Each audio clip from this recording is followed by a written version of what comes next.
সাথে সাথে বিনোদিনী এই যে আজকের যে মেলা,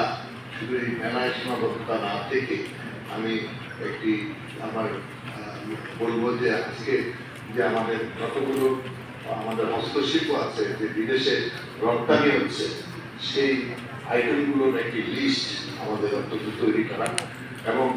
সেগুলোকে তৈরি করে প্রত্যেকটি আমাদের যে 65টি ডিস্ট্রিক্ট আছে সেই জেলাকে একটি ভাগ করে দিয়ে কীভাবে আমাদের এটাকে করা যায় সেদিকে আমি মনে করি সেটাও কীভাবে উদ্যোগ নেওয়া যায় সেটারও একটি ব্যবস্থা করা এবং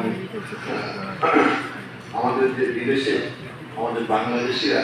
যারা অবস্থান করে যেমন উন্নত বিশ্বে তাদের মাঝে প্রথম দিকে যেন আমরা তাদের ব্যবহারের জন্য আমাদের এই হস্তশিল্প তারা যেন ব্যবহার করে সেই জায়গায়ও যেন